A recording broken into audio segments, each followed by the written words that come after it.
And now I want to introduce Jess Riddle, our executive director here at Georgia ForestWatch, a trained forest ecologist and author of the 2018 Georgia's Mountain Treasures, an inventory of 40 exquisite wild areas of the Chattahoochee-Oconee National Forest that are in need of greater protection. If any of you know Jess, and I can attest to this, he's known as being, just really knowing the forest better than anyone out there. So again, welcome, Jess, and take it away. Hey, thanks for that introduction, Andrew. And it's great to see so many folks on the call today.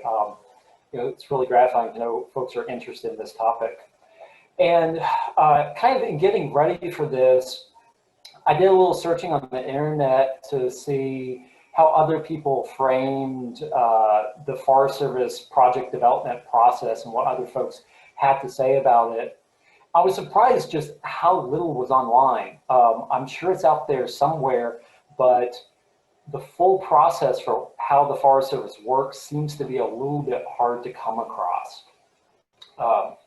But every Forest Service project starts with the forest plan. Uh-oh, my background is interfering with this. I guess I have to hold it close to me. All right, so this is the guidelines for the National Forest.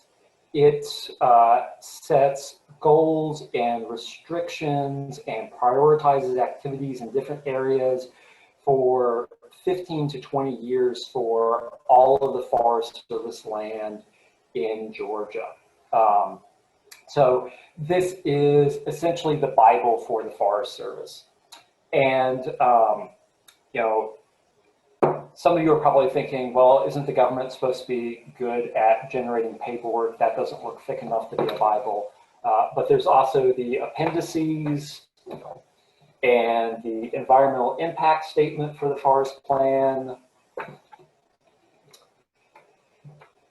and the appendices for the environmental impact statement. So this is what is guiding forest management in North Georgia. Fortunately, we're not going to go through all of that today. I'm going to share my screen right quick.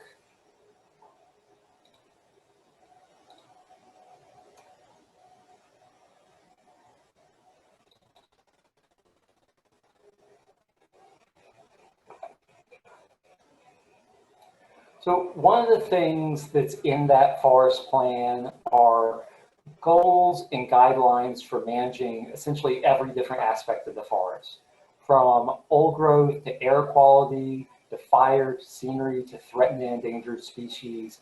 There are goals and objectives for each one of them. And those goals and objectives really guide every Forest Service project. They are what the Forest Service is trying to accomplish. That is their mandate.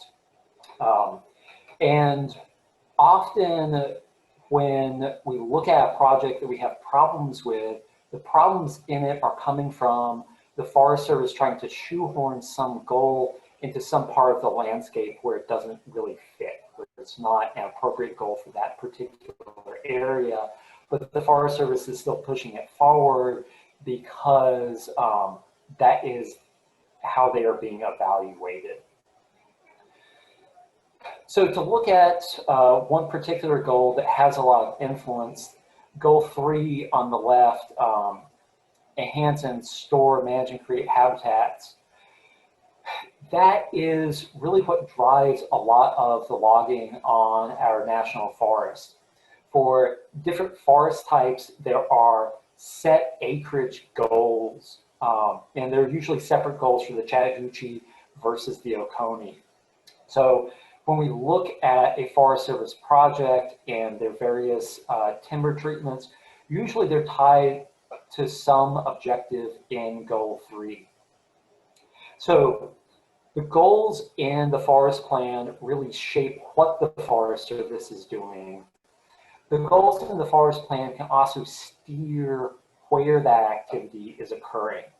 So goal 25 on the right is the kind of watershed goal.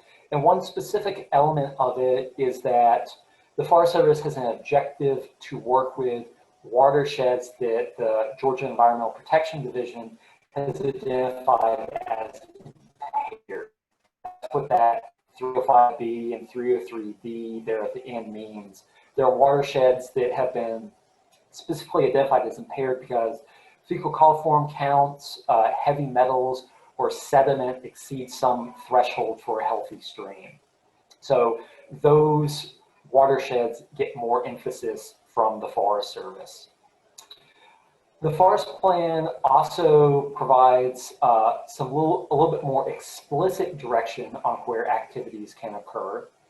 The forest plan essentially zones the entire forest. So on this map that we're looking at here, each color is a different zone.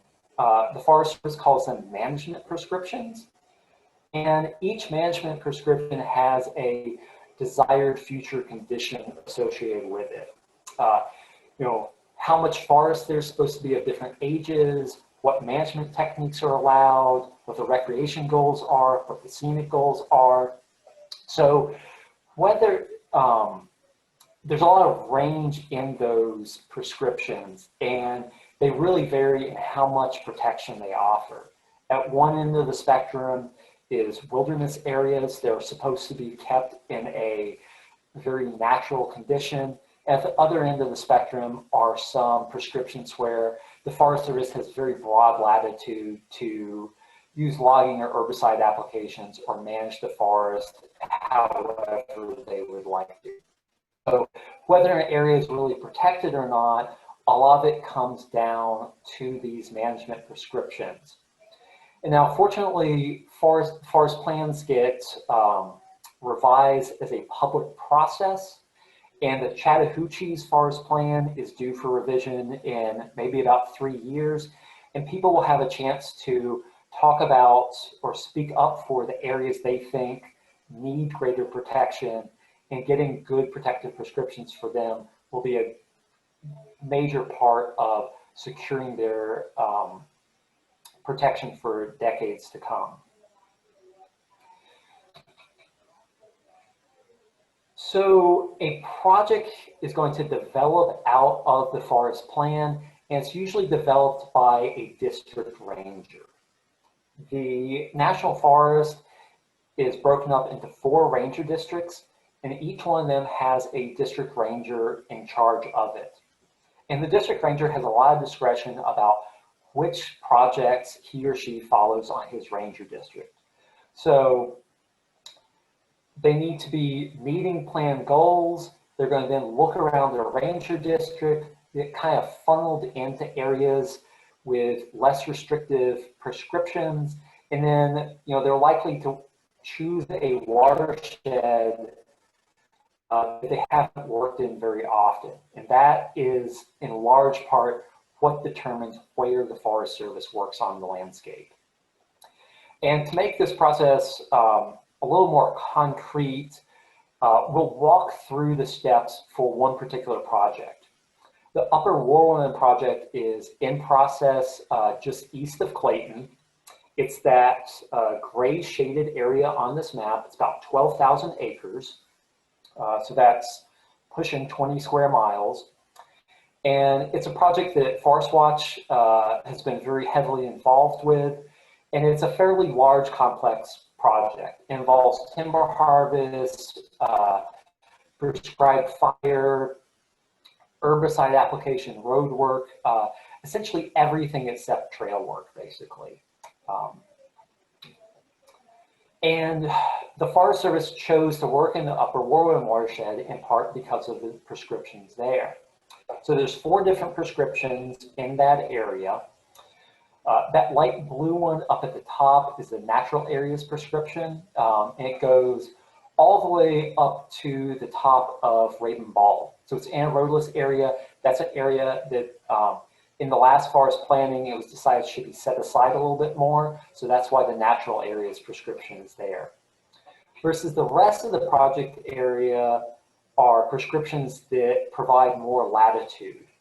So most of the project area, the Forest Service has a whole lot of discretion in what they want to do with it. And that's likely one of the drivers for choosing this area. There's also a couple impaired streams in the area, which is another impetus for choosing this particular area. So to zoom in on what's required on those prescriptions a little bit more, I want to compare and contrast a couple of them in the project area. The more protective natural areas prescription and the less protective restoration of plant associations prescription. So each prescription has objectives associated with it. They often deal with what age range of forest should be in the area. So the natural areas prescription has minimum of 50% forested acres, essentially is old forest. But the restoration prescription has only minimum of 20% of the acres is old forest. And then the natural areas is up to 4% forest that's less than a decade old. And the restoration prescription is 4 to 10% of the area as this very young brushy habitat less than a decade old. So overall, older forest is a goal in the natural areas prescription. And all of the prescriptions are broken down into either suitable or unsuitable for timber production. And there's some loopholes to that, but it basically means what it sounds like. That some areas are, kind of set up where producing timber is part of it and some areas aren't. And again, natural areas are unsuitable prescription versus the restoration prescription is a suitable prescription. So again, that's going to drive what happens within these specific parts of the project. And the Warwoman project got going, as many but not all projects do, with a watershed assessment. So the Forest Service sat down and involved stakeholders some in trying to tie the specific watershed to appropriate goals from the forest plan. So really sitting down and with the forest plan as a framework, what needs to happen in this area. And a big part of figuring out that process was comparing what's in the watershed now to the Forest Service's desired conditions for the watershed. And those desired conditions, part of that's going to come from the forest plan, and part of it comes from modeling forest types. So that's what this kind of lurid map here is doing. So each color on this map is a different forest type, or at least where according to a model where we would expect a different forest type to be based on characteristics of topography and elevation and geology. And there's different goals associated with those different forest types, particularly in terms of how much forest the Forest Service wants to have in different age classes and how much open or closed canopy forest. How much of the forest should be a nice dense shady forest versus how much should be an open, sunnier park-like stand. And when the Forest Service does these analyses of watersheds, they almost invariably find two things. First is that there's not as much young forest as they want there to be. And this is a forest age map for the same general area. So the greens are the less than 10-year-old, the really young, shrubby, brushy stuff. And you can see there's not a whole lot mapped here. So the Forest Service is going to say there's a deficit of that and there's too much older forest. And typically out of these analyses, the Forest Service also finds that there's not enough of these open park-like stands. And while I think there is some truth to that, ForestWatch's own analyses show that those conclusions really need to be taken with a grain of salt. The Forest Service's models about how much young forest there should be have some real biases in them that lead to overestimating how much young forest would be on the landscape naturally. And then likewise, and then they don't account for some of the young forest that's out there. And similarly, there's some structural flaws in the models that cause them to overestimate how much open canopy forest there would be naturally. So the data is a little bit suspect, but this does wind up being a significant driver of both timber harvest and fire as part of these projects, and why they are as large a part of them as they are.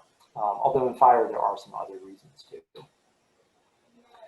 Now, the Warwoman project has a little bit of unusual history in that it goes back to an earlier timber sale that had some influence on it called the Tuckaluge timber sale. Tuckaluge timber sale was looking to do some of the same things in basically the same area. And I'm going to be a little bit vague on it because this is somewhat lost in the mist of time to me. Tuckaluge timber sale was proposed in 1995, so that was well before I got here. But the basic issues with it were that it ran into trouble because it planned a bunch of timber harvest in an inventory roadless area, which is essentially a no-no.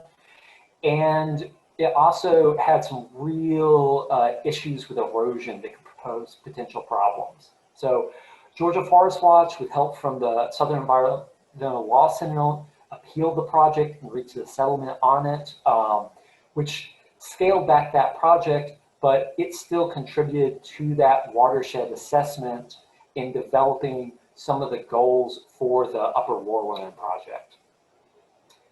So that's kind of how the Forest Service starts shaping what they want to happen there, but to turn it into an actual on-the-ground project, it has to go through a specific sequence of steps. So the first thing that's going to happen is kind of internal refinement of what they want to happen. And that takes the different specialists on the district getting together. So they're going to have a wildlife biologist, a forester, a recreation person, all of them looking at the project area from their own point of view and saying, what are the needs for their areas of responsibility, and what are the options for their responsibility? And they're going to debate things back and forth. They may not all see the project the same way, but that discussion with direction from the district ranger is going to lead to the proposal that the Forest Service puts together. And then to make a decision to enact that proposal, the Forest Service has to go through a process dictated by the National Environmental Policy Act. So National Environmental Policy Act, or NEPA, is a law that says that whenever any federal agency, be that Army Corps of Engineers, Forest Service, Fish and Wildlife Service, whenever they take any major action, they have to follow certain steps. They have to analyze the potential impacts of the project on the environment. They have to disclose their plans to the public, and then they have to weigh different options for achieving their goals. And coming out of that public disclosure requirement and considering different alternatives means that they have to accept comments and consider comments from the public.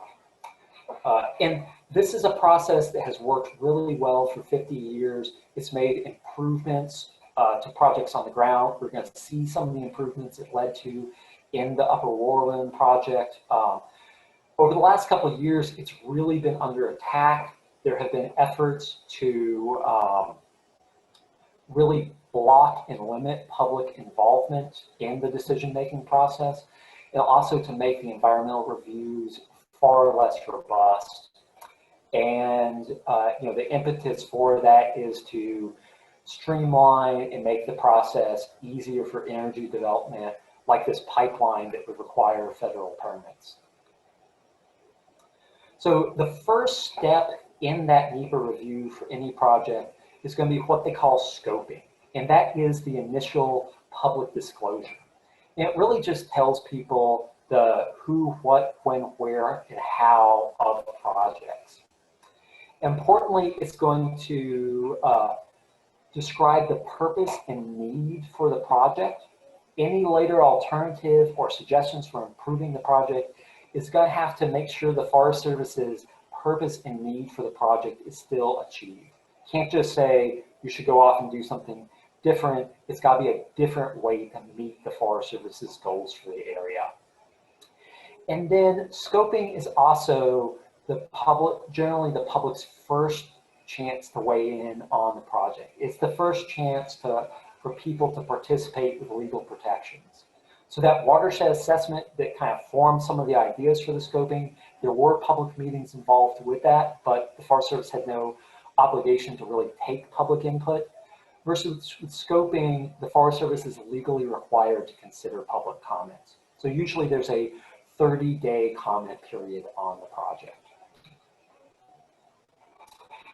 And for the Upper Warwoman project, that watershed assessment was 2011, and then the formal proposal on the scoping came out in 2013, and it outlined 4 main goals for the project that the Forest Service was trying to achieve.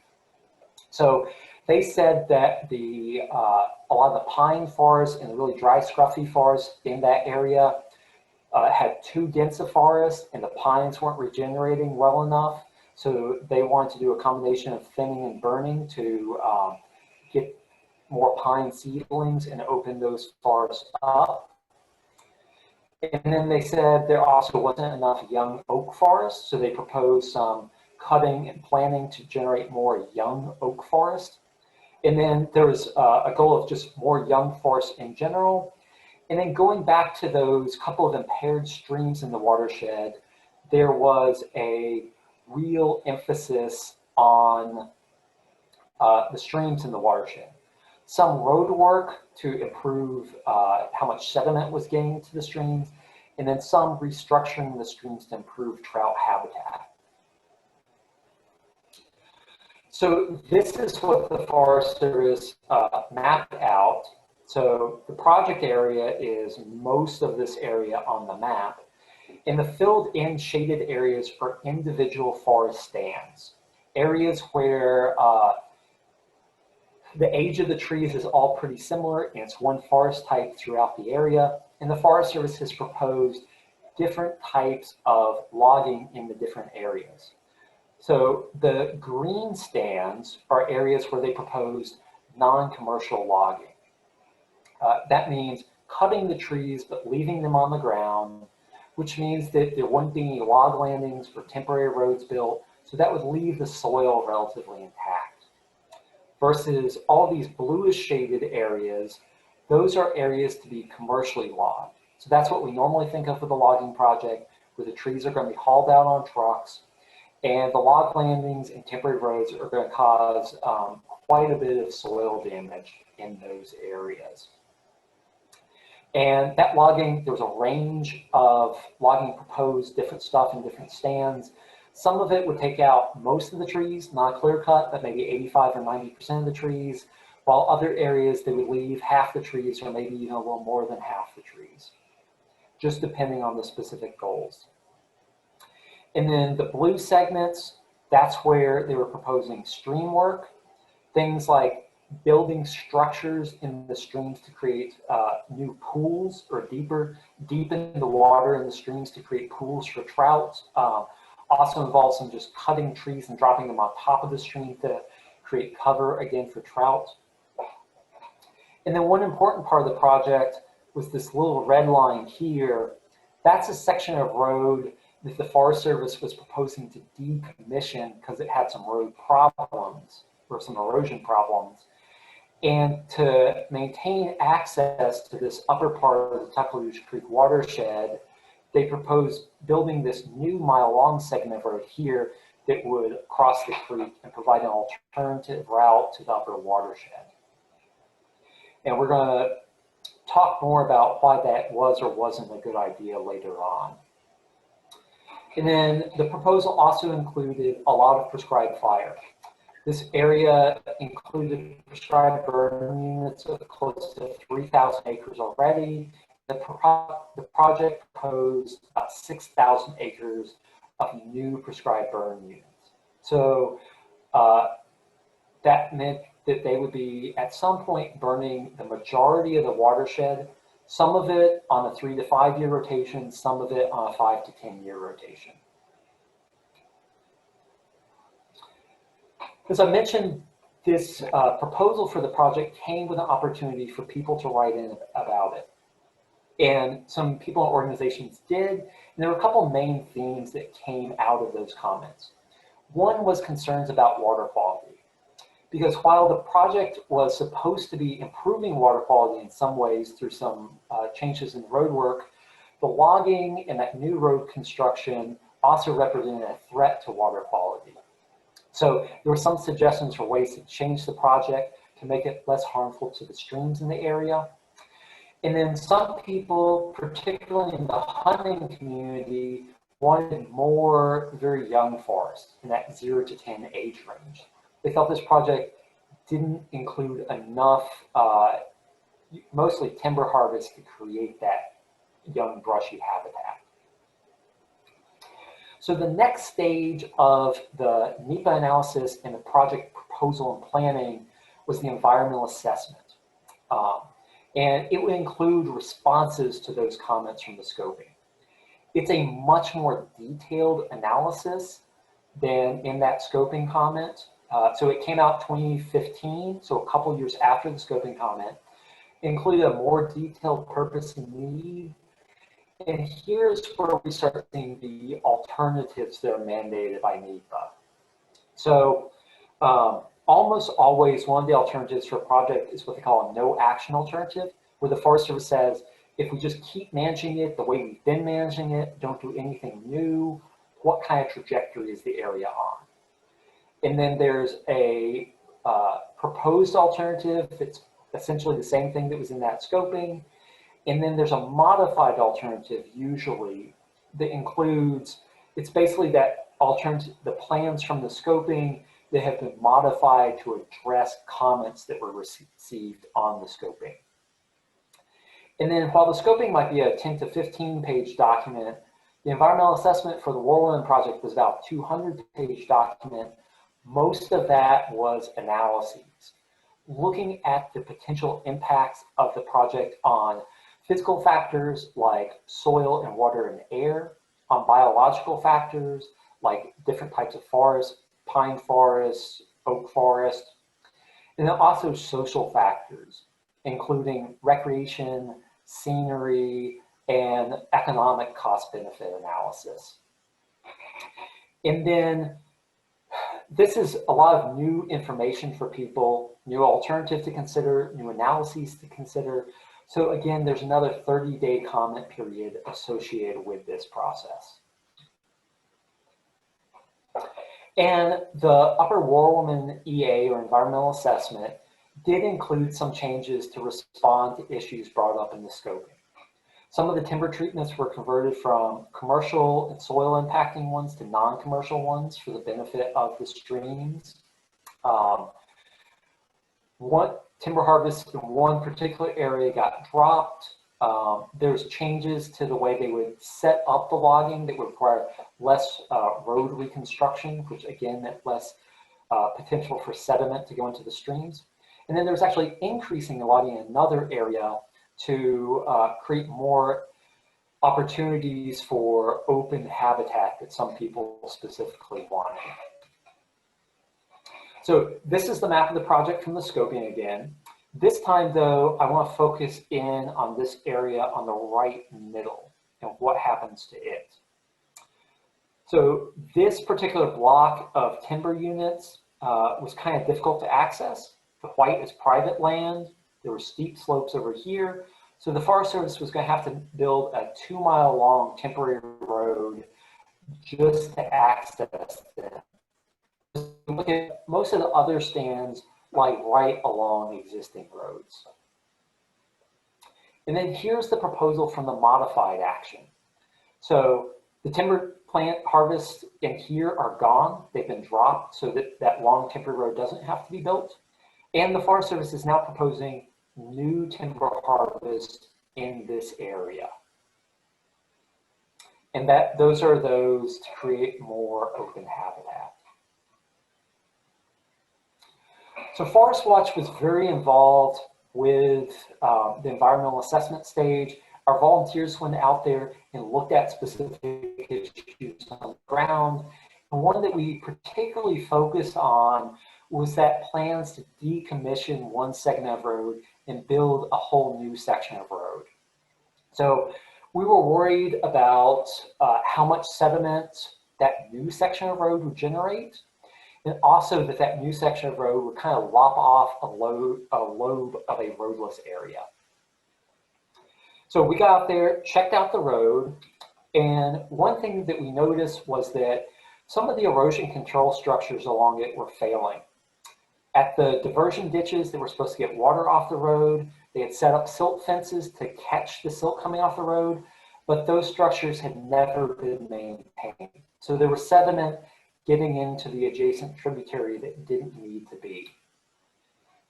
And we also point out to the Forest Service that on the kind of next stream over, there was a very similar section of steep road, and the Forest Service there had dealt with erosion issues simply by paving it. So we brought multiple potential solutions to the eroding road to the Forest Service as an alternative to constructing a whole new road. One other thing that we discovered when we were out there checking out the project was that one of the areas they were proposing to log, and log fairly intensely, was an old growth stand. There was a newer Forest Service road that unfortunately went right through that stand. And we saw one tree that had fallen across the road and been cut. We counted 265 rings on it. And that wasn't an isolated tree. There were old oaks all over the stand. So this was another issue that we pointed out to the Forest Service in our comments on the environmental assessment. And that brings us to what is the final stage in most Forest Service projects, where the Forest Service issues their decision on the project. And often they go with a modified alternative, but they don't have to. Sometimes they can kind of revert back and ignore all the public input. Often there'll be additional changes listed at this point. And this is also the opportunity where if someone thinks that the Forest Service hasn't addressed concerns well enough, they can make a formal objection to the project. And what that objection does is kick the decision up to the next person in the Forest Service hierarchy. So we talked about most of the projects being led by the district ranger. In that case, if a project is objected to, it kicks the decision for the project up to the forest supervisor, who's in charge of all of the ranger districts and the whole National Forest Service in Georgia. An important fact about an objection is people can only bring up issues in the objection that they raised previously in their comments in regards to the scoping or the environmental assessment. So it pays to make detailed comments and bring up everything that you're concerned about in those comments to preserve the right to object on them. And then finally, the Forest Service can either make changes to address that objection, or that supervisor may say, no, we don't need to do anything else. If someone is still unsatisfied at that point, they can sue the Forest Service over the project. This doesn't happen all that often. The Forest Service gets a lot of deference in lawsuits, but someone can only sue if they've kind of exhausted the rest of the process. So on the Upper Warwoman project, ForestWatch did not file an objection. Some other folks did object to it.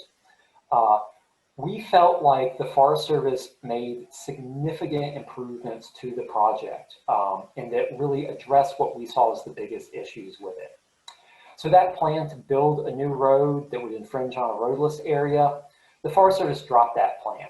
I think in part because we point out specific ways that they could address erosion issues on the existing road.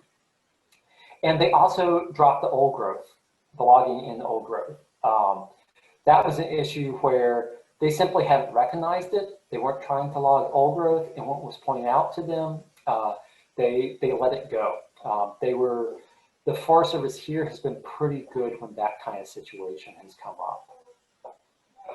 And then the table here is just a summary of all the changes from the original proposal to the final decision. And you'll see that some activities decreased, like non-commercial logging and prescribed, or some activities decreased like the commercial logging, some activities increased like the non-commercial logging and the prescribed fire. And that was all an attempt to address specific concerns that were brought up in comments. So a project is not just what is planned. A lot can happen when the rubber meets the road and the Forest Service starts implementing a project. And I think it would surprise many people that Forest Service employees actually aren't the ones out there on the ground doing a lot of the project work. The Forest Service uses contractors for the bulk of what they do now. And that can be harvesting the trees, it can be applying herbicides, it can be trail work. A lot of the work and project is done by people just hired by the Forest Service. And that's certainly true of the logging. The Forest Service is responsible for deciding which trees get cut and which don't. So they're the ones that are actually out there choosing which trees to ban as leave trees or take trees. And then at that point, a logger will bid on the project. And this is an area where in recent years, the Forest Service has actually had trouble getting any loggers interested in buying the timber. Part of that is because Forest Service projects tend to be fairly remote. So it can take a lot of time for the logger to get in there. So that makes the projects less appealing. The logger is also responsible for road improvements on the project. So that's something the Forest Service is contracting out, and that's an expense to the logger. So that even if there's some good timber, they may not want to bid on the project because of that reason. And then the Forest Service, while they're not doing the work, they are monitoring it. So it's not totally hands off from the Forest Service. Now, I think another fact that would surprise many people about timber harvest is that many Forest Service timber projects lose money. In Georgia, projects on the Oconee National Forest usually make money, but projects in the mountains usually lose money. The Forest Service has enough cost involved in preparing the project that the timber just doesn't cover it often. And that is especially true if you account for all the administrative, all the time that goes into planning. But the Forest Service does get paid for the lumber, and it depends on what kind of contract they have as to how they can use those what they call timber receipts. In some contracts, they have to use that money, they have to send a lot of it back to Washington and then use some of it just within the footprint of the project area for treating invasive species or trail work. Things like that are things they might use those timber receipts on.